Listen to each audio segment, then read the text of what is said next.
Orangebloods Modcast. I'm Geoff. That's Anwar, Alex, Jason. We're in our four little squares. We're going to be here talking lots of Texas football portal conversation, recruiting, the football team in general, and the makeup of how the 2022 team is being put together. As you guys come into the chat, welcome. Fellas, kind of a busy week. You know, it's interesting. It feels like a week ago there weren't a lot of newsy things that had happened. We were waiting on the Gary Patterson thing. We were kind of waiting on a number of recruits to from the portal to make their decisions. And while some of that is still true, the Patterson thing comes down. Cameron Dicker makes his announcement. It feels like it's been a very busy week. Anwar, has it felt as busy to you as it seems like it's been to me? Yeah, I mean, absolutely. And of course, I was, doing, kind of a working vacation. So I was kind of popping in and out, but yeah, there was, been tons of updates, the Gary Patterson stuff with sitting with Chris Del Conte, I mean, becomes like the news really of the week. And a lot of people following up on what Jason kind of reported a couple of weeks ago, as far as Gary Patterson being in the building. So, between Billingsley, Neyor, I mean, it seems like it's been nonstop this weekend. And of course, with Junior Days coming up. Jason, kind of the same question. Is there any one thing we're going to be talking about all of the names that are kind of on the hook for the Longhorns and the portal, and it'll probably be one of the things we do first here in this chat as, hey, what's up, Mr. NL? Welcome to the chat session as people start to file in the middle of the show. Anything from this week jump out more than anything else? For me personally, it feels like just this rush of portal names that, maybe by the time we get to the end of the week, there's just a completely different look about what this team might look like, about what the numbers might look like, about what remains to be done in the offseason, if anything. Like, it's been the thing that's jumped out to me. It feels like I've woke up every day this week wondering what's the next shoe to drop, what happens next. Is there a development on any of these fronts? And it's a little harder to cover because these portal guys just aren't like high school football recruits. These are men more than young men, and it's been kind of a crapshoot. Yeah, excuse me. It's funny, Ketch, like when the portal stuff first came about a couple of years ago, and even before that, graduate transfers, those dudes love to talk, man. They would going every time you called them. These new portal guys, maybe because there's so many of them, they're getting bombarded by so much media. None of them really talk. I did communicate with Latavious Brini, the guy from Georgia, a little bit yesterday via text, but you're right. It is tough to track these guys a little bit. You almost have to use other sources than the kids themselves or the young men, as you put it, themselves. This is different. Obviously, it's a different time for football. It's a different time for me. I'm retraining my brain. I mean, the portal's always been on my back burner a little bit. I've been more focused on high school recruiting. And obviously, I think this time of the year especially, I need to remember next year, hey, that first week of January when classes are starting, that's when things really, it's daily, man. There's new news coming up daily. So I almost need to put high school recruiting on the back burner for a couple of weeks and move portal to more of a priority. But, things have moved quickly this week. There hasn't been a day, Thursday morning? There hasn't been a day, I don't think, where there hasn't been some sort of portal news. I think that's going to continue certainly today, probably tomorrow, maybe even into the weekend. There'll be new news flashes, I think, popping up. But I do expect, I think, like you said, a resolution to most of these situations by the end of this weekend, because Texas started classes on Tuesday. Schools like Arkansas are starting next week on Monday. So, these guys have got to make decisions pretty quickly so they can get enrolled in the college of their choices. Alex, let's start off with regards to specific guys in the portal that the Longhorns are going after, with a guy that you spent some time looking at film of this week. By the way, thanks for being with us today. Not exactly the easiest week for all of us, but you battling sickness, glad to have you with us. Jalil Billingsley, after watching 5 games of his career at Alabama, what are the Longhorns getting there? I know your column over on Orangebloods focused a lot on where he lined up, where he might project schematically for the Longhorns this season. Just in general, though, what did you think after watching 5 games of him? Well, first off, he was a backup. It's in 2020 at Alabama, and I mainly wanted to watch the 2020 games because I just wanted to see how Sarkisian used the guy, right? But in 2020, they had this number 87, Miller Forrestall, who is now a practice squad tight end for the Browns. And I can't believe he's only a practice squad guy in the NFL. I came out of that thing with a whole bunch of random thoughts that maybe the next day or two, Catch. I know it's bad to put up columns on Fridays. I'll get up a column soon. But like one of the sections I'll have is just some kind of side notes that I took away from watching all that Alabama film. And one of them was just like, geez, Miller Forrestall was a good player. I think the only reason that he's not playing for the Browns is because, they paid, what's his name? I'm getting brain. Hooper. They paid Hooper the big contract. They still have David Njoku kicking around. They also drafted Harrison Bryant out of FAU last year. That was the Mackey Award winner.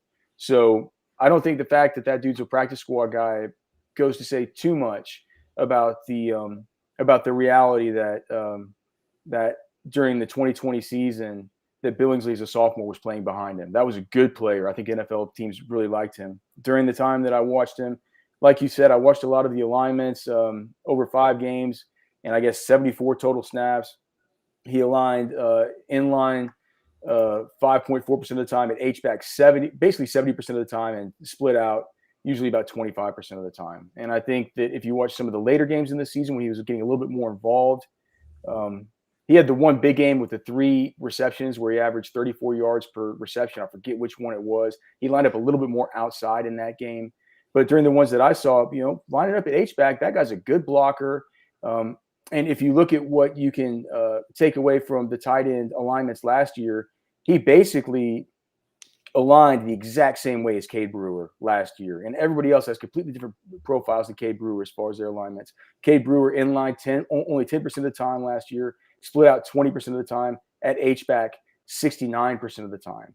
So that's in I guess, in comparison to Jared Wiley, the other main contributor last year, both of these guys gone, who was inline 65% of the time. So that's 10% versus 65%.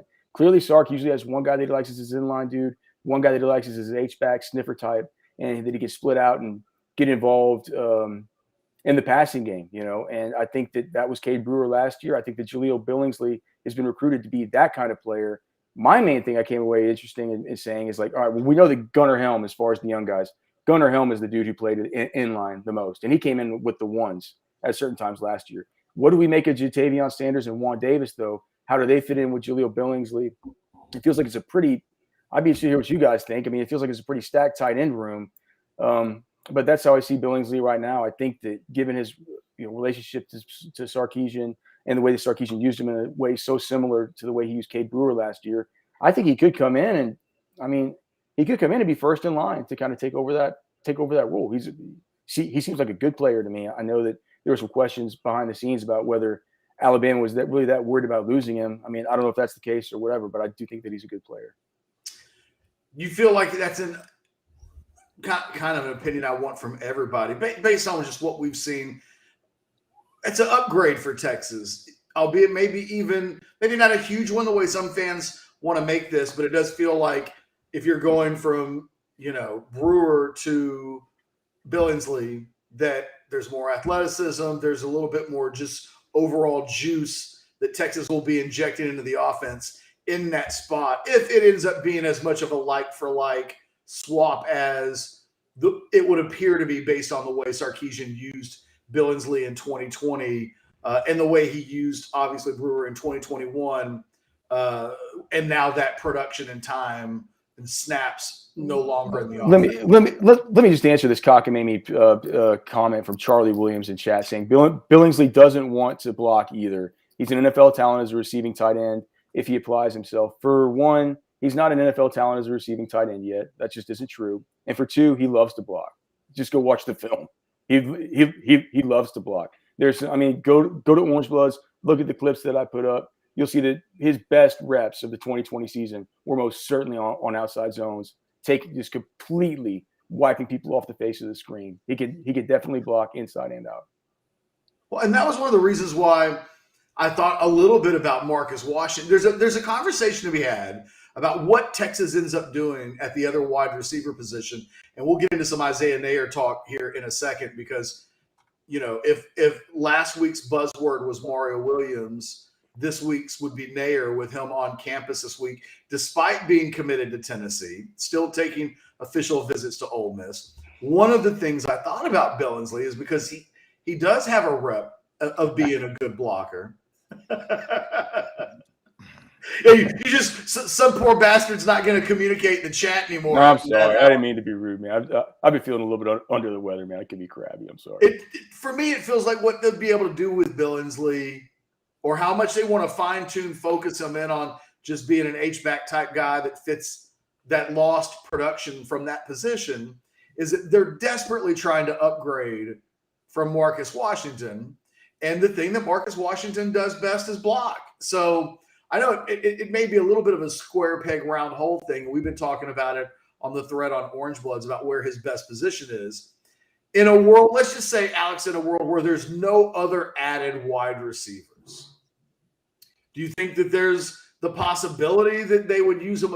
I'm in my head, even yesterday, I was thinking about how much do we think they'd want to play Marcus Washington next season? Well, I think the one area in which Billingsley, at least in the 5 games that I watched, the one area that he struggled was in those bunch formations and in those stack formations over to the side of the field. And dude, we saw it most in the game where Jaylen Waddle got hurt. I believe that was the Tennessee game. And in that game when Jaylen Waddle got hurt, dude, you watch back Jaylen Waddle too. He was off to a hell of a start that season. If Jaylen Waddle didn't get hurt, Devontae Smith wasn't going to win the Heisman. He just wasn't going to get the volume. But Jaylen Waddle was also a hell of a block. Dude, he's a good little player.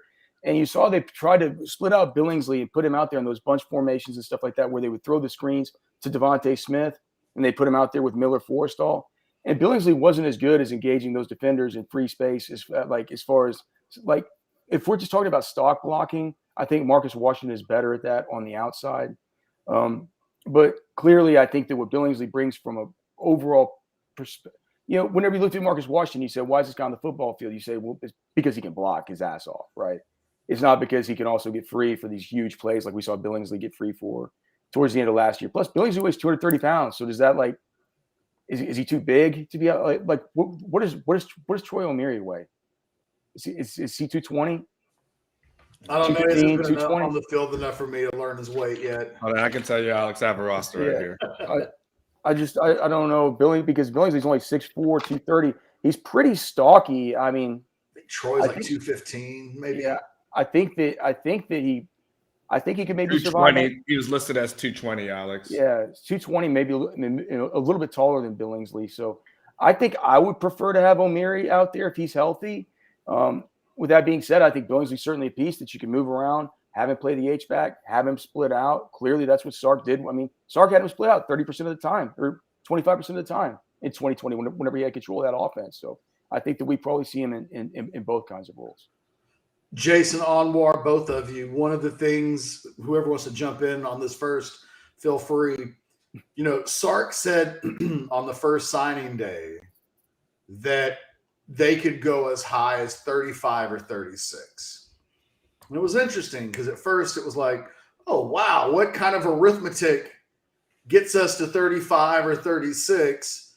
Looked around, are there any missing numbers that we've missed? How are you getting to 36? And then the answer turns out to be, well, we're just going to have to tell some dudes that they won't be able to come in with the rest of the guys in this 2022 class, that whether it's a blue shirt, whether it's a gray shirt, they'd almost need to reclassify for 2023, and that they might just have to have some hard conversations. Jason, we talked about the fact that those conversations seemingly haven't happened yet. I mean, we, on a weekly basis, I suppose, could be checking in with each of – it feels a bit insulting It does. And to interrupt you, I actually talked to Will Stone, the kicker, last night. It has not come up with Will Stone. So it sucks. It's like Will Stone's a name that people are like, yeah, just tell Will Stone he can't come in. And Will Stone's like, I don't know, I've signed.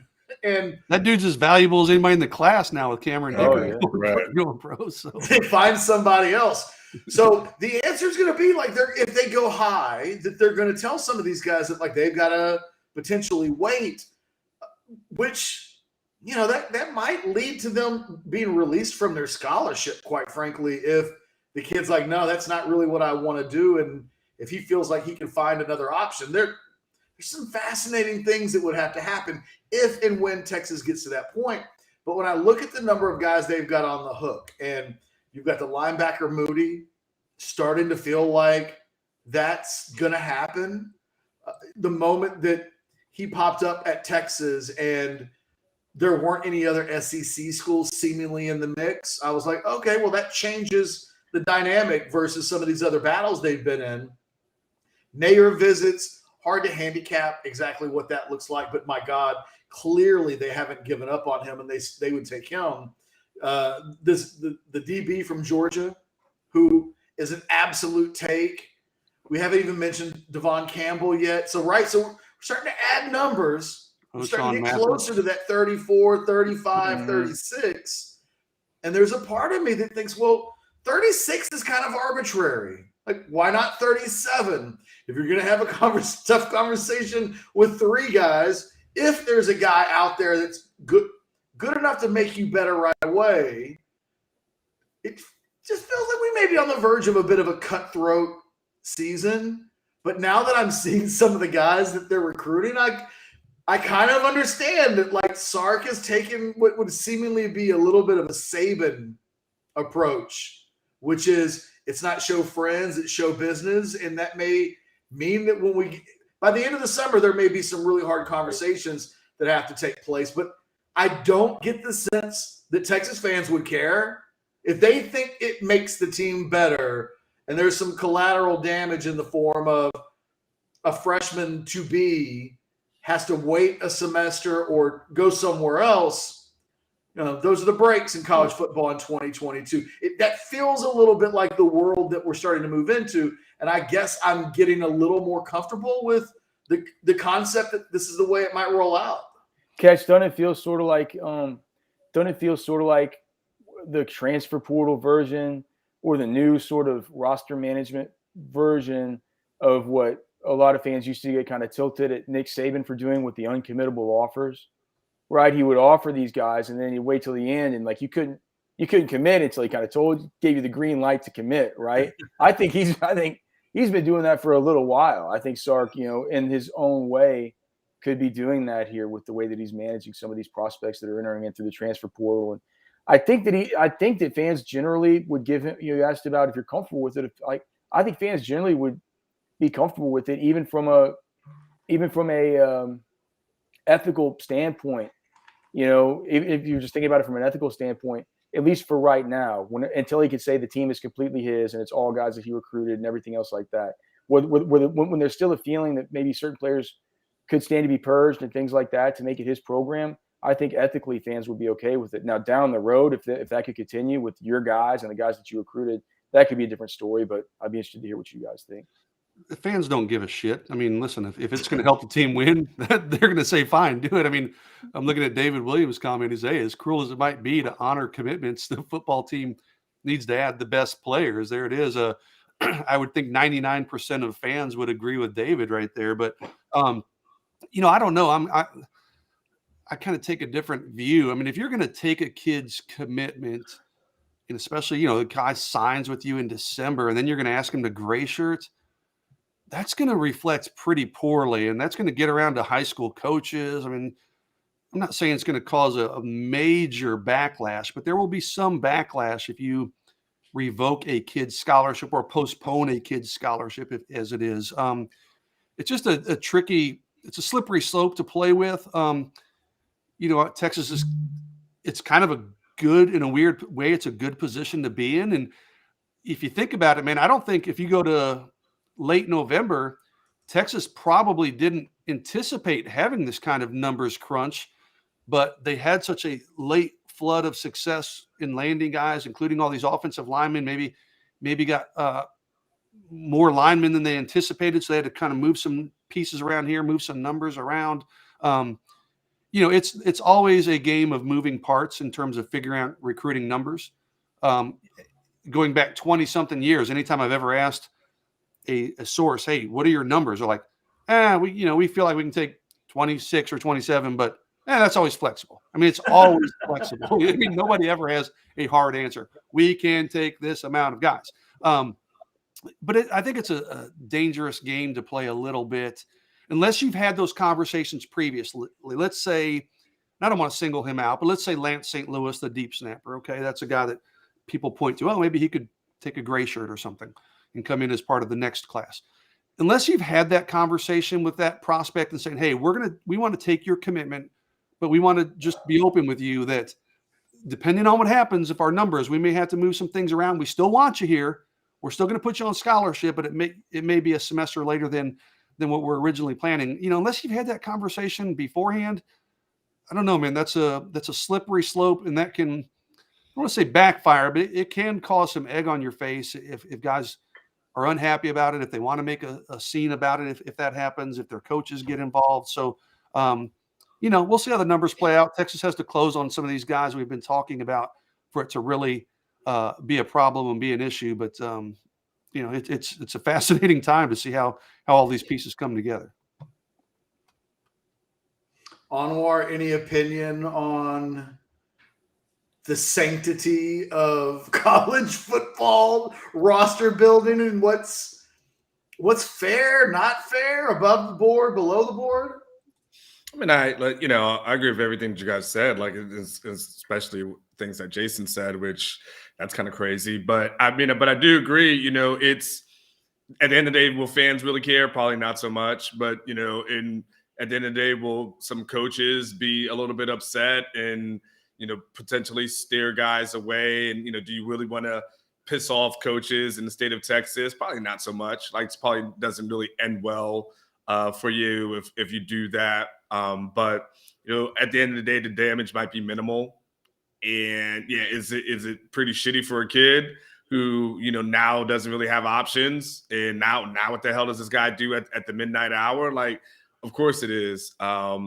It's just one of those things when it happens, though, everyone just has to remember this thing gets to work both ways. So when a coach screws a kid, when the kid decides that he wants to transfer or he wants to do certain things and decide he's going to live his life, then everyone has to remember it does both. It works both ways. That's all. Yeah, what's funny about it to me, Anwar, is that, and you've been here almost a decade now. All of us have, right? We have all seen the Texas football program work. We've seen how fans react, and this feels like the type of thing that we would see LSU or Ole Miss or Alabama or whatever. It feels like this is a very SEC type of story where Texas fans would react to that and think, oh, well, no kid's ever going to go to that school again. And sometimes there's a bad story, like maybe the Atlanta newspaper will write a story about how this poor kid's been treated and it's a bad reflection on the school. And it feels like in the moment, oh, that's going to kill them. A month later, nobody cares. A month, it feels like the next day. It was like, that was an interesting little story, but Ole Miss has a commitment from a high 4-star from that kid's high school. You know what I mean? Like this does on some level feel like the type of thing that it's really shady. Like it's a bad thing. It'll eventually happen to a couple of kids, it seems like, in this Texas recruiting class. It's not a fresh thing to have happen.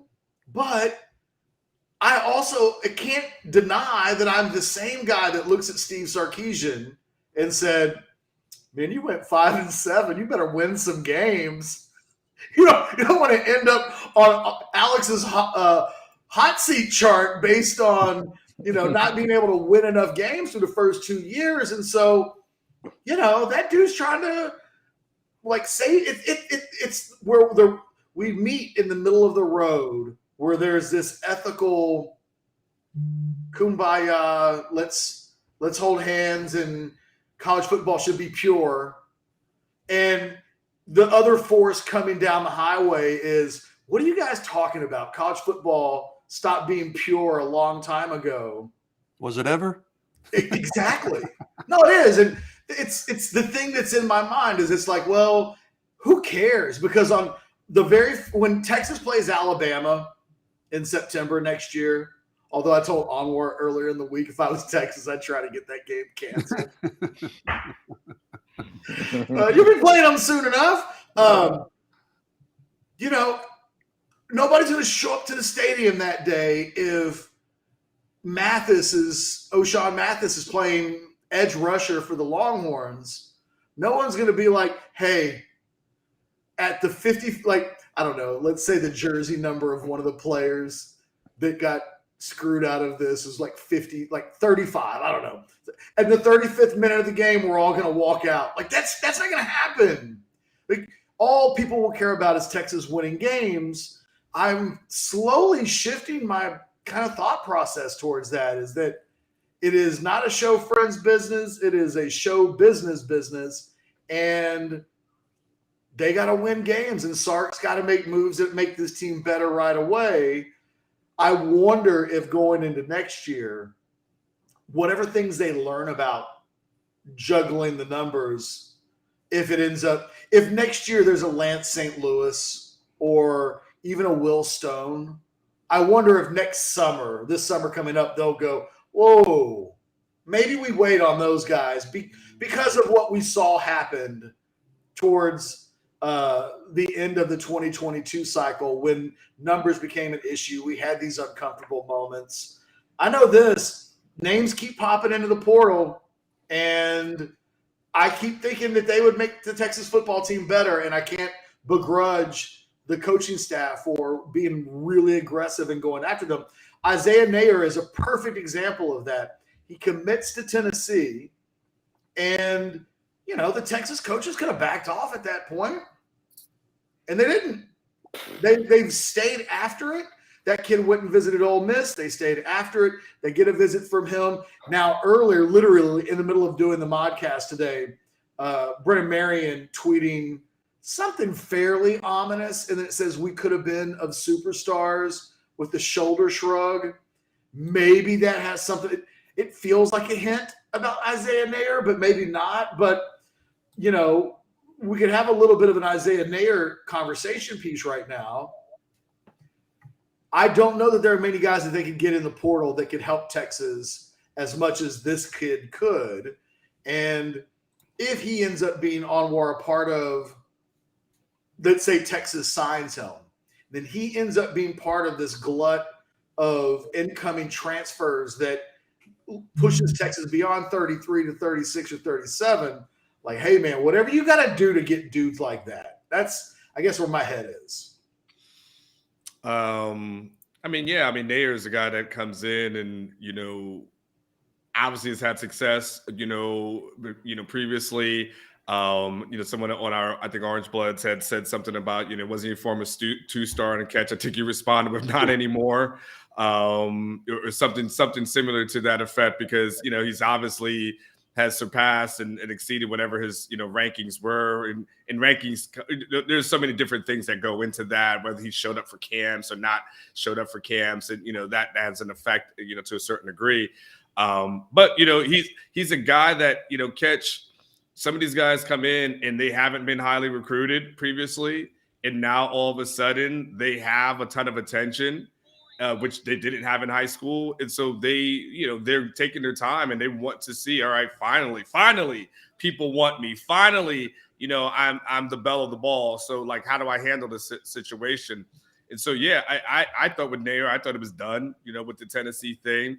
But, we also live in the era of NIL. It is what it is. And, guys are making decisions based on two things. One is going to be, playing time and where I can get it immediately, but then trying to get the best of both worlds. And okay, but how can I also get paid immediately? Also, it used to just be, hey, let me just see where I can go to get paid eventually, which would be sometime in the NFL. Now it's like, I want to get the best. I want both of those things. So, with him, it's a good, he's in a great situation. He comes in, if he gets here to Texas, he absolutely, helps this passing game. He's absolutely, an upgrade. And, you have guys who, Jordan Whittington, we can do when he's healthy. The key is staying healthy. Troy Amiri, we've heard so many great things about him in practice. We just haven't seen it really in a game.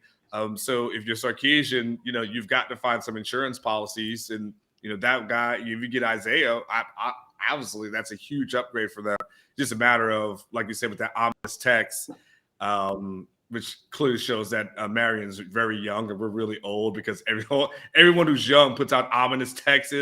As Jason, I can't imagine what his life must be like with every cryptic thing that these young people tweet out. So he's clearly young, and we'll have to see we'll track that down as soon as we get off. It just means that Marion's going to put out a top 12 later. So hey, there you go, Anwar. So supposedly a tweet is a song lyric by Kodak Black. He posts lyrics from different songs every morning. So there you go.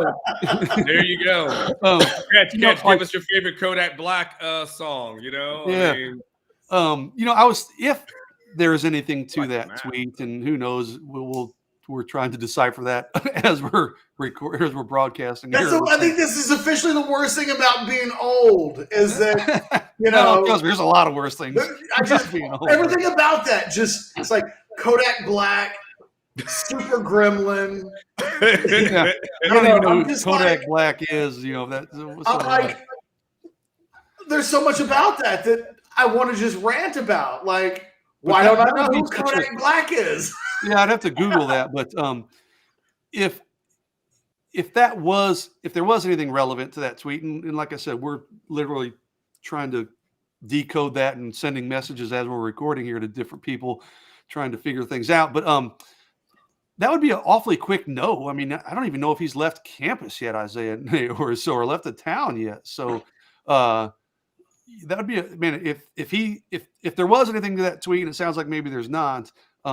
That would be a very definitive no. So that would be a little bit surprising. So, we're going to continue to track this story all day today. Typically, though, whenever you use lyrics from a song, there's usually some kind of background. There's like a subtweet texture to it where he could have chosen any lyrics from that song alone. Yeah, he chose that lyric, and it is what it is. Let's talk about a couple of other guys, and then obviously we can get into all of the various questions. Our guy Michael Rockman producing the show, keeping us up to date with what's happening in real time on social media, also pinning messages that we'll get to in a little bit in terms of taking questions. Let's start with the Georgia safety. Jason, I'll just go to you. He's coming into town today. He lost his job this season on one of the best defenses in the history of college football. So he's good enough to start like the first 11 games of the year on a defense that they're like the 80s. That Georgia defense is going to be remembered as kind of the 86 Bears of college defenses for a while. I mean, it really was a dominant unit. He's no scrub. Like he's exactly the kind of guy that you and I would argue about last year about the quality that you find in the portal. This guy can basically start for anybody in the country. He lost his job at Georgia, who may be the most talented team in the country, along with Alabama.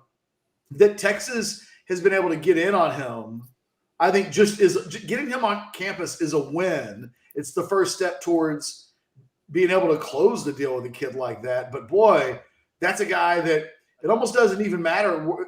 He comes in and it's like, okay, well, whoever was playing that position before at Texas, we might have to move you around. Maybe Anthony Cook ends up moving to safety if you're bringing this kid in to play nickel or something like that. I mean, you could make a case that if he signs with Texas, he would immediately be the best player on the Texas defense. Yeah, somebody watching like Monday Night Football clips. Sorry, I was trying to watch some Latavious Brini. My bad. Latavious, like mostly, like you're right, Ketch. When I hear, he was a backup, I don't care if he's a backup on Georgia, or, any high-profile team. Normally, my opinion is, okay, he's a backup for a reason. He hasn't played much for a reason. Is that guy really going to this is what I was saying this time last year, is that guy, those guys that Texas is bringing in, are they going to make your defense that much better? They weren't even really playing at their previous stops. Latavious Brini is a different animal. I mean, this is a guy, like you said, he started, I don't remember if it was 10 or 11 games, but he started the majority of the season. I think he was tops on their team and maybe pass breakups. He entered the portal last week. I checked around on Sunday. I was told, per Georgia people, it looked like either Arkansas or Texas. And then ran it up the flagpole to some people in Austin. They said, hey, yeah, we're interested. We just haven't pinned down a visit. Well, he's coming in today. We found out yesterday talking to people. Don't have a great read yet on I know he's already visited Arkansas. He's visiting Texas. I think he's got a couple other visits coming up, but just based on my initial intel, if you will, that I was told on Sunday, it seemed like Arkansas and Texas were the two that were most likely. They're getting the first two visits. So this feels like it could be another one of those Arkansas-Texas battles. We'll be trying to reach out with Latavius. I actually texted with him directly yesterday and told him I'd hit him up after his visit. And surprisingly, he was like, yeah, that's great. Now we'll see if he actually talks after his visit. But, I expect he'll make a pretty quick decision like we've said about these other guys. And if it winds up being Texas, listen, I haven't poured over his film the way Alex has on some of these guys, but just based on, any guy, like you said, who starts the majority of the season for a program like Georgia, and it wasn't like that defense just fell off all of a sudden. It was still a really good defense. It was dominating pretty much week in and week out, aside from one game. That tells me alone that guy is an elite talent. He's got programs all over the country that want him. So he would upgrade Texas's defense. And would he come in and be the best player on the defense? I haven't watched enough of him to say that, but I think he would certainly come in and probably be a day one starter. And if that improves your defense, then, those are the kind of players you need to be trying to find in the portal. And I think the same can be said for the Wyoming receiver, the Neyor guy. Jaylen Moody is a guy we'll talk about from the Alabama linebacker. He's a little bit more of an unknown to me, but just Brini, any guy who started that much and played that much good quality football for one of the best defenses we've seen in the last 20-something years in college football, that tells me that guy's got enough talent to come in and help a defense that has had holes last year and still has holes moving into this year. Alex, you get a chance to see any of that video yet? Yeah, well, I've watched a little bit of him before. I'd seen his high school, like his rivals video or one of these videos, and clearly that's you can't depend on that. But I think you guys think he played nickel? I think he's a safety for sure. I think he's a safety. I wouldn't move Anthony Cook away from nickel. For this guy, he's Brini is what 6'2", 210, 6'2", yeah. Where Anthony Cook, I believe Anthony Cook's like 190. He's got. I don't know his height. I guarantee you Anthony Cook's 190, 195, and he's probably 6 feet tall. He's quicker than not even 6 foot. He's a lot quicker of a cat than Brini for sure. But Brini's long. He's got some length. I think that he has the length to cover on the back end. Texas needs safeties badly. I wouldn't mess with trying to put him in nickel. I think that kid's a safety. Bring him in, and who do you have to compete against? J.D. Coffey or Jaron Thompson? He wouldn't be the best player on defense. I don't think. I wouldn't crown him as that from the beginning, but he would certainly probably be the safety that came in with the most skins on the wall. I would think. Who's your best player on the Texas defense right now? It's still DeMarvion Overshown. I know that people have kind of soured on him a little bit through the course of this offseason. I'm not exactly sure why. I think maybe it came out that he has some bad grades from Pro Football Focus, who just does terrible grading on the college football side. Whenever their grading on the college football side comes up to par with their grading on the pro football side, then I'll rely on it a little bit, the same little bit that I rely on it for the football side. Boy, don't get Mike Zimmer started on the PFF grades. That guy, you ask him about PFF grades in a press conference. That's the one way to get that guy to storm out of the press conference. Is that right? He says that they don't know a damn thing. He's like, you tell those PFF guys to get out of the basement and come here and tell me what my coverage that I called on that play was. But anyway, yeah. But besides all that, DeMarvion, Anthony Cook is another one, and clearly I think Byron Murphy, is one of the others. I think Brini probably be up there with those guys. I mean, he's a good player. He's long. He's fast. Texas needs speed on the back end. They need depth. So I think it would be a major pickup. The other guy that, maybe we should have even mentioned earlier, because maybe he's the most of a lock at this point to end up in Texas, Jaylen Moody, linebacker at Alabama. It's funny. His profile, it's not the same as Ben Davis, right? Because Ben Davis was a 5-star guy, and this guy was lightly recruited by comparison. But when you look at their careers, Moody just has never been able to really crack the lineup at Alabama, and has been a special teams player, but has been a bit player on defense, and he enters the portal. And I thought upon first glance, I thought, this guy, is this the profile, a backup, a career backup that can't get on the field on defense for the most part? Is this the profile that comes in and fixes, let's say, that interior linebacker position? But Anwar, I reached out to a couple of different Bama sources, media types, and was like, hey, tell me about Jaylen Moody. And they all love him. They all love the guy. One guy love the guy or the player. Do they love the guy or the player? They love the player. Oh, they're convinced he's really good. And the only problem that he's had is he hasn't been elite of the elite, which is what it takes to get at Alabama. But one guy specifically told me this guy was 100 times the football player of Billingsley. And I was like, 100 times? Come on. And he goes, okay. But he's at least 5 times the player that Billingsley was. And it was the same guy. Same person, Ketch, I think we talked to the same person, because wasn't very high on Billingsley at all. I think I know exactly who you. And the same guy was the guy a year ago that would have been saying, you guys don't want Ben Davis. That guy's starting for you. You're not going to have a good defense. Yeah.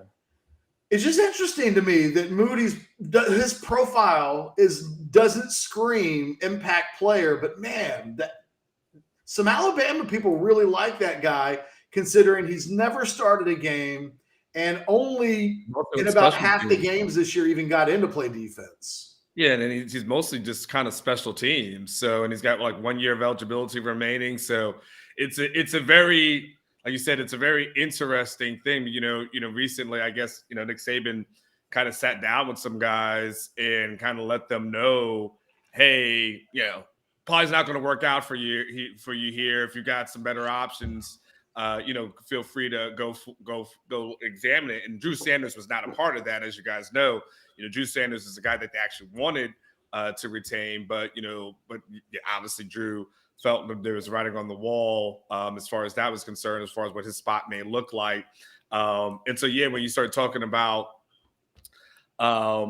Moody, nothing about it screams like, oh, impact player, because there's nothing to really show that. But yet, they must be hearing things from behind the scenes. And I think that Jason always has a pretty good point.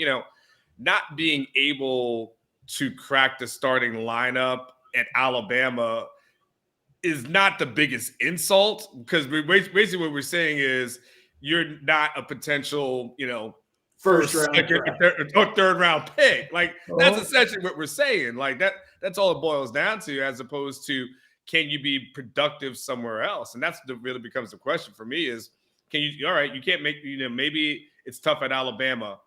Can you come here and be a stud at Texas? More than likely. I mean, so if you're hearing those kind of reports, and there seems to be, Jason can probably speak a little bit to more where it's trending. I know we don't really do tons of crystal balls or something like that, but I know it seems to be trending towards the Texas way.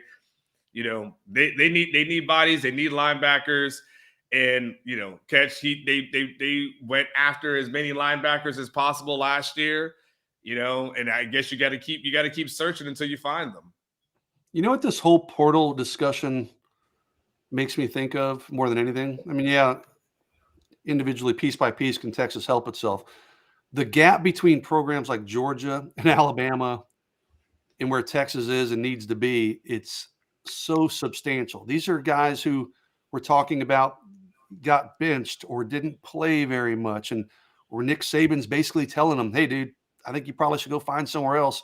And Texas is not just welcoming them, they're begging and pleading those guys to join their program. I mean, to me, it just is a further indication of how far Texas has to go before they are truly at an elite level with this roster. I mean, they've done a good job recruiting. They're going to get there, but it's going to take some time. And as I talk this out, Mel Kiper released his first-round NFL draft projections. Not a Texas player. That's not a surprise. There wasn't even a Big 12 player in Mel Kiper's first round draft projections. But the fact that these players are leaving the Alabamas of the world and the Georgias of the world, we saw it last year. Alabamas and Notre Dames and Texas. Texas is taking I hate to say scraps because I don't want to call these guys scraps because I think the guys that they're pursuing this year are better than, more impactful than they took last year. Yeah. But the gap between the Georgias and the Alabamas of the world, Texas isn't nipping at their heels. Texas is way down here and really has to find a way to improve the talent on this roster. And I think you can do that through the portal. I think you can do that marginally through the portal. I still think that the best recipe for long-term success, I'll take it to my grave, I think is recruiting at an elite level in the high school, at the high school level of developing those guys and doing it year after year. And, right now Texas has done a good job with that in the 2022 class. But when Nick Saban is basically telling guys, hey, you need to hit the door, and Texas is, like I said, begging and pleading to get those guys, what does that say about the difference in the talent on those two programs? Well, Catch, can I do what I do? Can I do what I do? Catch, can I do what I do? By all means. Anwar isn't where we're at here. You got. I hear to talk about elite talent, but how many 5 stars does it take to beat ? I mean, I hear it, and again, I'm just opposite. I'm just going to stay true to myself. I agree. Yes, it's great to get elite talent, but damn it, man, you don't need elite talent to beat Kansas. I'm just going to put that out there. I'm just going to go out on a limb and say at some point, I love the collection of toys. I love it. I love the collection of toys. Also, the second part of that is I also want to see high quality coaching of the talent that you're collecting and the talent that you already have. That's all. Jason, I would just follow up real quick that one of the slight differences, and maybe it's not so slight, is that, a year ago, if they had gone after Jaylen Moody, it wouldn't have been anybody else, right? I mean, they were very selective about who they went after in the portal, and and to be fair, like they were losing kids to Missouri, and, Caleb Evans comes out of Tulsa, and it's like, it's between Texas and Missouri, they'll get that kid. And it was like, oh, wait. He went Jaylen Moody, Texas and Arizona State? I mean, it's not like they're fighting the elite of the elite for Jaylen Moody. Well, and they went after the Jacoby Windman kid from UNLV, and he picks Michigan State. They went after the linebacker from Central Michigan, and that kid didn't want to go to Texas. The difference between this year and last year is it does feel like Texas is more active in going after guys that are going in the portal. But, man, Texas does not have the juice right now that when they walk through the door, it's perceived as a holy shit, stop the presses kind of moment. It's more like, I mean, these college kids just haven't been overly receptive. So, they've gotten themselves involved with some really good players. They haven't won all of these battles, but in the case of a Moody, they clearly want to improve inside linebacker, and they've gone after inside linebackers. They've missed on inside linebackers. This is kind of where they are in the process. It seems obvious to me. They do not want to go into the spring or into next season with just the same group of guys that they have. And that's crazy. Do you guys think there's anything so wrong with David Benda and Jalen Ford? That's what I'm saying. You're taking an Alabama special teams player and saying he's better than the guys you've had on campus for the last 2-3 years. what's that saying about your roster, man? This roster has a long It's way to not go. what I am saying or what Anwar is saying. It's what the Texas coaches. I know, like, but what Alex is asked that the question, saying about their roster? Do we really think that those guys are better than David Benda? I don't have an opinion, but the coaching staff seems to have a very strong opinion about But they that. might be wrong though, because Alex charted Jaylen Ford, and I mean, and I believe under Alex that when he charted him, Jaylen Ford was one of the more productive guys on that defense. Am I right, Alex? Yeah, on a per snap basis, he's good, man. Benda's good on a per snap basis too. They didn't play as much as the other guys last year because Brockermeyer and of course Overshown played so much. But towards the end of the season, man, and I'm watching some practice footage right now of Jaylen Moody. He's number 42, right? With these guys, is he number 42? He looks kind of stiff. He looks a little stiff to me, man. I don't know. I don't know. I don't know if he. I mean, he definitely comes in, and I'd like to see what his height and weight is. Definitely comes in, and if he'd look like he'd be a Mike for sure. So that would displace either Brockermeyer or Ford, depending on. I guess Ford will be out for the spring. I mean, Brockermeyer will be out for the spring. But the 42, yeah, it's 42. He's a Mike for sure. So that would be a competition for Jaylen Ford. I'm not sure that Jaylen Ford's the guy. I mean, clearly they need more bodies at the position. I'm not sure that they need, outright competition for those guys. There's a lot of people asking in the comments about Devin Richardson and stuff. I think that guy, I think that dude is, he came in a lot smaller than any of us thought, right, Ketch? He was like, he came in and we're just like number 30. That guy's, he looks more like a safety. So we'll see what happens with him. But I think it's because of guys like him and because of some of the depth behind those two that we're talking about the linebackers. I'm just wondering, do you guys not? I mean, do you think that a guy like Moody would come in and just be the immediate starter? I mean, from the talks you've had, the guys said he's definitely better than Ben Davis. God, yeah. Okay. I mean, I'm shocked at how much positivity Alabama people were projecting onto Jaylen Moody. The one guy that I spoke with last week was putting him in the same sentence with Drew Sanders and saying those are two guys you want on your football team. I mean, I didn't even know what to say other than kind of wow.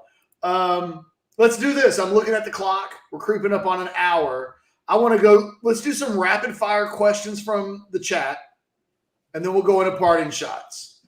So I'm just going to pick questions, and we won't spend a lot of time on these. We'll try to, in less than a minute, give you the synopsis of what you're asking about. And I'm just going to start in order, and I'll take this one. Mark Rome wants to know, do grad transfers like Matthias count in the 33-36? Yes, they do.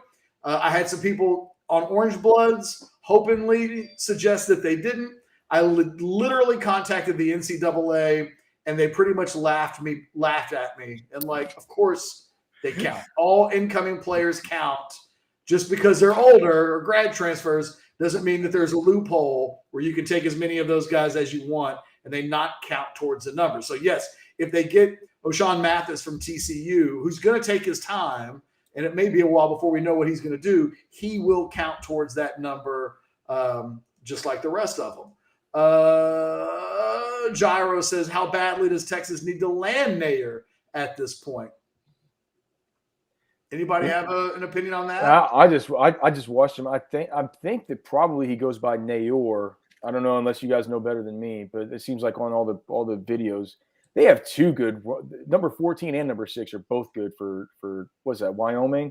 They're both good. So I don't know why that's a good player. I don't think in a run offense, no less. Yeah. I don't yeah, right. I don't know the Texas. I don't know the Texas needs to land him. I think they would like to. I think they need him. Just how badly on a scale of 1 to 10? I'll go 9, simply because I don't know how many more wide receivers with kind of his profile are going to enter both the portal and be interested at Texas at the same time. Jason, I'm going to put one on a tee for you. Greg Moody wants to know, tell me about Devin Campbell. Anything new there? I'm going to write about him in the war room tonight. Nothing really new. I mean, I've talked to some Oklahoma people, and what they've picked up on the Oklahoma side is their confidence level is not high at all. It's pretty low. I mean, they're still trying. They're still chipping away. They're still talking to him. to me, the telltale signs with Devon Campbell, he's not doing any more visits. He's done with the recruiting process. He's going to announce his decision on signing day, February 2nd or 3rd. I should know that, but first Wednesday of February. So the fact that he's not taking any other visits when he could have taken an official visit even to Oklahoma, tells me his mind has been made up. He told me that back in December at the Under Armour All-American game. So nothing dramatically new, Greg, but I still like Texas's chances very well. Just hang in. Hang in. You know what? It gives me something to write about every week for the next couple weeks. There's a 5-star offensive lineman. He's doing it so solid in a weird way. Jason, I'm going to throw this one back at you. Trent and Tiffany Thomas. I'm going to assume that's Trent more than Tiffany. How much? You never know. You never know. That's sexist. You're right. That was very sexist of me. It's the kind of question that my wife would ask from a shared Facebook page if we had one. Tiffany wants to know what % chance do you give Texas on landing Brini? Yeah, man, Trent and or Tiffany, I don't have a great read there. I mean, he visited Arkansas first. Again, I was told it was Texas, Arkansas. I think there's a couple other programs that are lurking there. I just don't have a great answer. I don't think he's even on campus yet. Ask me that tomorrow and we might have a better read, but I guess I'm going to take the cop-out answer and say probably 50% because I think it's going to be Texas or Arkansas. I don't have a good read until he takes his visit. I don't think anybody really knows that. And Jason, until I see a Texas kid beat an SEC school for an SEC kid, I'll put it below 50%. Might be a good strategy, honestly. Yeah. Slightly. I wouldn't go very much below 50, though. I mean, Arkansas got Drew Sanders, and to me, that's the single biggest piece of evidence that these kids just don't want to leave the SEC. Pete Brandt had the funniest thing. I'm sorry I started laughing, but Pete Brandt's comment about Trent and Tiffany Thomas. He said a joint account means someone messed up. That's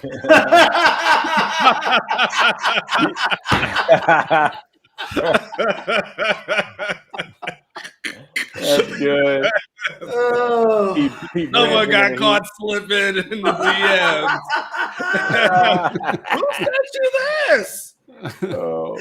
More our account now. Our guy Chris Nelson wants to know, any chance Jatavian gets moved to defense?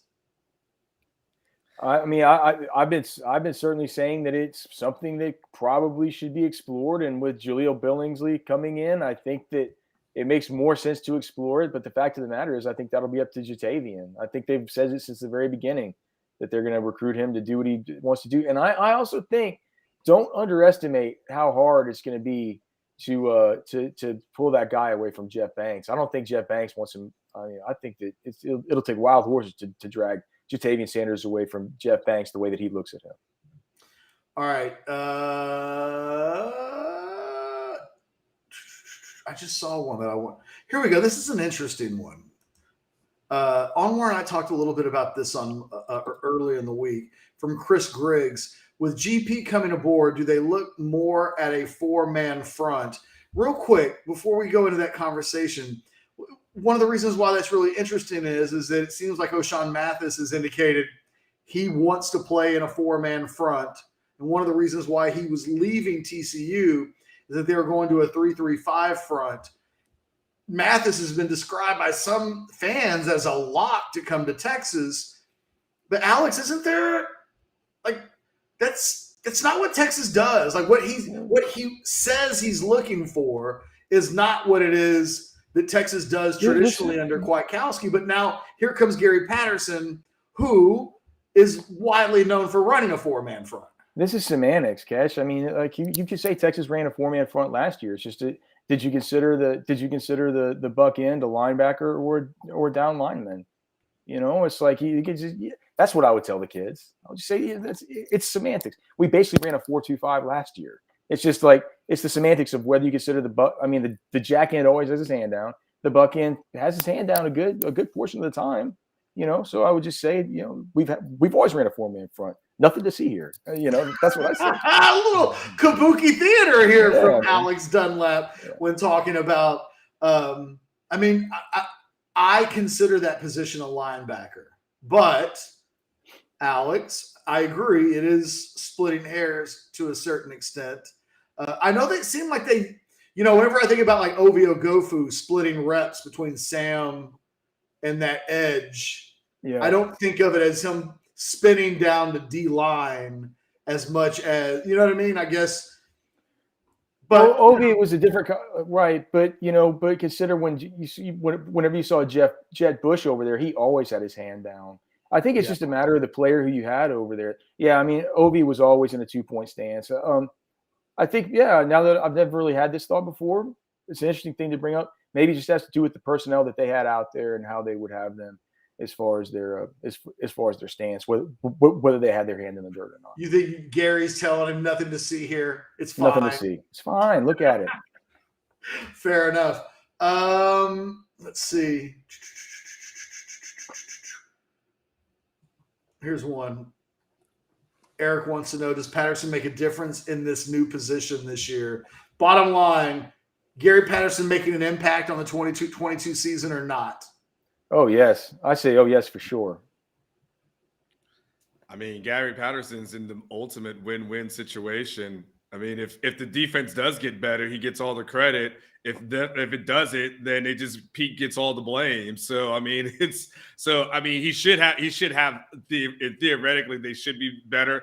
The question, what we don't know is, I mean, who's going to be calling the defense? And and is Gary Patterson really going to be the pencil pusher and just be like, hey, now here you go, Pete, I did some analytics for you, and just wanted to pass this stuff along and study some tape? Or is he going to be the guy that is going to have a voice there? I would think him sitting in the box with Del Conte on Monday would indicate that he probably will have a strong voice at within that room. But I don't know any other analyst that's hanging out with Del Conte, on a weeknight. So I would say, it probably, in theory, it should be better. Brian Allen Sr., would it be best for Sark to go all young kids and just take the lumps? Yeah, I would jump in. First of all, I'm assuming that's my man, Brian Allen, BJ Allen, and Jaden Allen's dad, two incoming Longhorns. And what's up, Brian? I've talked to Brian a bunch on the phone. Need to find a way to hang out with him a little bit at some point. But I've always had that philosophy, man. Like, I think I said it last week on this same broadcast. Like, if you got talented young guys, you're going to take some lumps. I think I maybe used that exact expression. They're going to maybe take a misstep here or there. But if their ceiling is higher than the guys you've got on campus with more experience. In fact, we were talking about it with the offensive line last week. And I said, I would throw the young guys to the fire and, man, they're going to maybe miss an assignment here or there, but they're talented and athletic enough that they're going to be able to overcome maybe some of those mistakes, and they're going to learn, man. And their ceiling is a lot higher than the guys you've got on campus. Brian, and your son would be one of them in that defensive backfield as early as next year. If BJ comes in and does what everybody thinks he can do. So my answer to that question is, I'm always going to take my chances with the young pups. If that race is even close to being even, if they're close to playing at the same level, give me the young guys. And, I'll take, like, as Brian said, I'll quote unquote, take my lumps with the opportunity for growth and having a much higher ceiling with those young guys. So good. Hey, Brian, thanks for chiming in. Good to hear from you, my man. And we'll talk soon. But Jason, just to add in on that, I mean, let's just look at it where we're at. This is a 5-win program, so what do you might as well rebuild. Exactly. Can't go much further down. What are you holding on to? Like, this is not a program that we're walking in. You're like, man, this was a 10-win program that's on the cusp of competing for a Big 12 championship. This is a 5-win program. Like, what the hell you got to lose? Like, go ahead and put the young guys out, let them learn, let them develop, and try to get better and set incremental goals, which is like, all right, try to jump from 5, get yourself to around that 7 or 8 with these young guys and build for the future. But, trying to do patchwork in order to compete, you got a better chance of long-term success with taking the lumps with the young guys than you do trying to throw in the older veterans that you won 5 games with them last year. Like, what are you holding on to? I agree, except this team went 5-7 last year, and I just like in the real world, we just saw a bunch of NFL coaches get fired. They play their young kids, they play their young quarterbacks, and they win 4 or 5 games. They lose their jobs. I think that Sarkisian still has a lot of capital with the people that he needs to have capital with and that support him. But boy, man, if you go 7-5 next year and you're 500 through 2 years, that young you always play young talent over shitty older guys. But if you can find a way to get a good older guy in because you think he can make your team better, I just don't think – I think this thing looks different if this team goes 8-4 last year and now the youth movement comes in. I don't feel like there's as much pressure. But to me, I don't know what the message – I don't know what the Orangebloods football universe looks like if Texas isn't really good on the field next year. I think there'll be a lot of questions about what the hell's going on, the least of which might not be, is there a change at defensive coordinator next year if they don't have a really big year and take a big step forward? And what does that mean for Gary Patterson? So the 8-4 with young guys looks totally different than 8-4 with a bunch of veterans, though. Yeah. Boy, at this point, just 8-4 sounds like the fountain of youth. You know what I mean? Like after a 5-7 season, 8-4, I won't scoff at ever again as like some terrible event. We've seen terrible. But you're also talking about young guys who are like, I mean, these are national top 100, national top 50 talents. I mean, those are guys that can come in, not just play, they can help your team right away. You're not throwing in marginal, somewhat average talent. These are plus players that Texas has coming in the 2022 class. You saw a bunch of them in the All-American game down in Orlando. I mean, those are guys that I don't think you're taking that much of a risk in upgrading your roster by putting in that type of those types of players. So I don't know, man. I'll go to my grave saying you build a program through high school recruiting. Those are the guys that are going to get you to a championship level. And then you maybe plug in a piece or two at the most from the portal. That's how championship programs are built. Jason, it'll be really interesting. I have no additional commentary to add to this other than to say, I think Oklahoma is going to end up signing about a dozen guys from the portal. I think USC's up to 7 or 8 guys in the portal already. I talked with Mike Farrell a couple of weeks ago, and I was like, everybody's taking 33. I mean, nobody, there's no coach in America that's like, oh, we can take 33? I'm good with my 28. They're all going to take 33. It's fascinating to see how many programs. Alabama doesn't have to take 12. Clemson and Georgia don't have to take 12. But a lot of big-time schools are following that Michigan State, Florida State path towards getting good immediately. I think one of the real stories of it, if Oklahoma comes back and wins the Big 12 next year, they're going to point to what they did in the portal and the players they had to sign in a way that we just haven't seen them do before. It will be one of the stories of next year's season is all of these teams that have invested so much in building, not through 18-year-olds, but through older guys that in a lot of cases flamed out elsewhere. Chad Gibson asked, with Dicker moving on to the NFL, does that free up a scholarship number y'all weren't counting before? Nope. And just let me save every single one of you the question for future weeks and months. Nobody opens up there are no scholarships to be opened up. None. It will help. In Dicker's case, it does nothing. What Texas needs to have happen is over the course of the next 6-7 months, it will need another 5 or 6 players to leave the program. That will get the program to the 85-man scholarship number that it needs to be at on August 15th. But no scholarships get opened up through departures at this point, the least of which a guy who's already run out of eligibility and would have simply been a super senior had he returned. A couple more, and then we'll get out of here and go into parting shots. Our guy, Tiffany. That's a good question. I feel bad that we're putting him back on blast again. Harold Perkins. I saw someone else ask this question earlier, too. Jason, what were your thoughts on that Rivals interview from Hawaii? Yeah, Harold's always an interesting interview. Doesn't give away a lot. Is Harold Perkins still in the card for Texas? In the cards, yes, but Texas may have 2 cards out of a whatever it is, 52 card deck there. He visited Florida. He's committed to A&M, of course. He committed at the Under Armour All-American game. Took an official visit to Florida last weekend. He's supposed to visit Miami.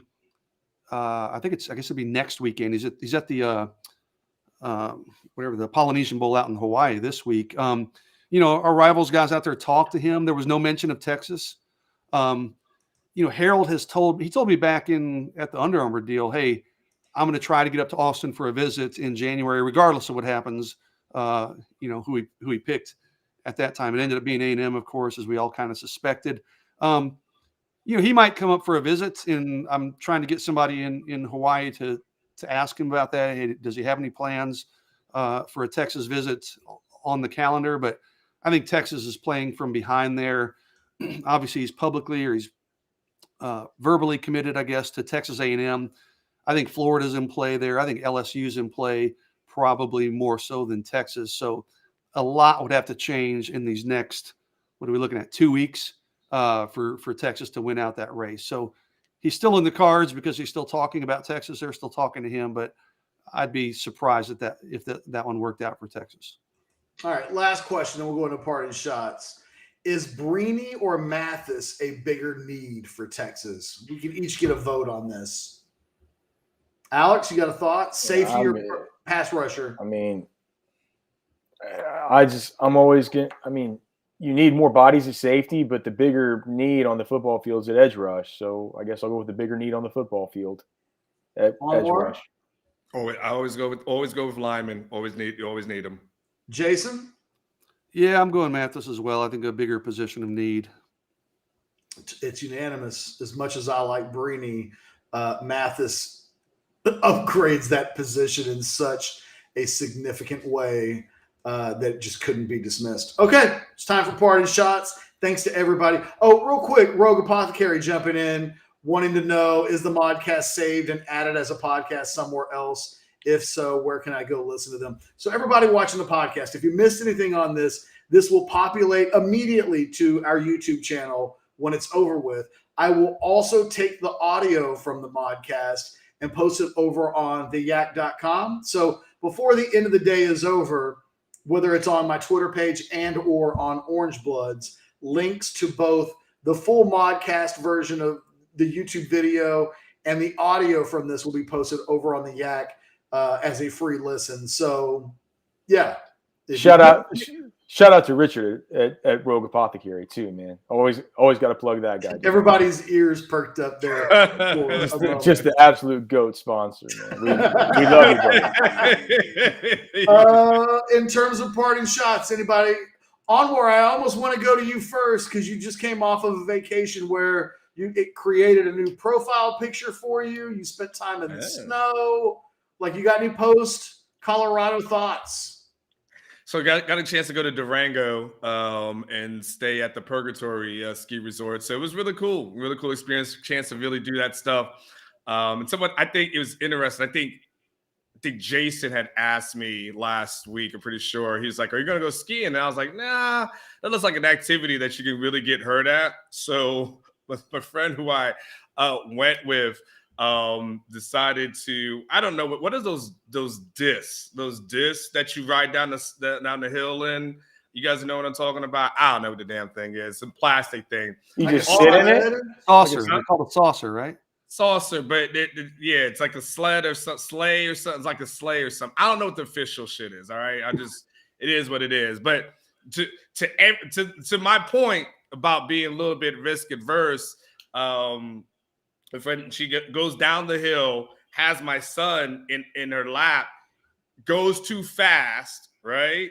And then there's supposed to be a barrier there that's supposed to stop you. Well, they go over the barrier. So then, of course, so she ends up dislocating her wrist. Thank God my son was fine. He was just like shooken up. And I was like, well, if it had to be anybody, it better be you outside of my kid, you know? So So that required an emergency room visit and that thing getting reset. But outside of that, I was fine. It was good times. Man, I met my bartender, my bartender at Purgatory. Someone just said Neyor flipped. I don't know if we're missing something right now. So it seems like something's going on. Yeah, there's something up, man. So yeah, I'm done because apparently we need to find out what the hell's going on. He just announced it, guys, 1 minute ago on Facebook, on Twitter rather. So, oh my goodness! So Isaiah 1 minute Neyor, ago, Isaiah Neyor says he's signed. Let's get it. Hashtag hook 'em. I'm going to post that on the board, Anwar. You can do that, Jason. And parting shot for me, junior day this weekend. We'll have coverage of it. Cole Patterson and I'll be out there on Saturday, so we'll have coverage of that throughout the day on Saturday and through the weekend. So, yeah, so I know do a video when this is over with on Isaiah Neyor committing to Texas. But Alex, any parting shot? Well, I know what I'm doing next. I'll go watch Neyor. I don't know if I'll get it up today. Ketchum has a rule against Friday content, so we'll see what I can get. See what I can get done with that. That'll be my next column. Other than that, man, shout out to you UGA and Bama guys on the comments section. I can't believe we have Georgia and Bama fans. Just imagine what it's going to be like when Texas goes to the SEC. It's going to be just a jungle in the comments around here. Other than that, man, I pray for the team that is idiotic enough to go and hire Kellen Moore as their head coach. And I'm not going to get a rant off about that today, but it's one that I just needed it. That guy can't be a head coach in the National Football League at all. My parting shot, my dog Brady, who I've had for 15 years, I had to put her down yesterday. Not really ready to talk about it. Like, I will seriously cry and sob on the Modcast if I get into it too much. I think I'm going to write something in my 10 thoughts from the weekend. But man, no doubt in my mind, toughest thing I think I've had to do in the last 15 years is tell my daughter that we were going to have to put the dog down. Like, there's nothing quite like a young person's first experience with death. And been a little bit of a hard week, but sports distracts us. UT football, weirdly enough, as a job, works as a great distraction. I'm going to log us off, round up the Modcast, and go check out a little bit of this Isaiah Neyor discussion that's taking place on the website. So get on Orangebloods.com if you're not already there. Thank you for watching. Thanks to Anwar Jason, who's wearing the sweatshirt that I almost wore today, and Alex Dunlap. We are all we are all we're themed today. It's cold outside. You guys are good to each other. We'll talk to you next week. Later.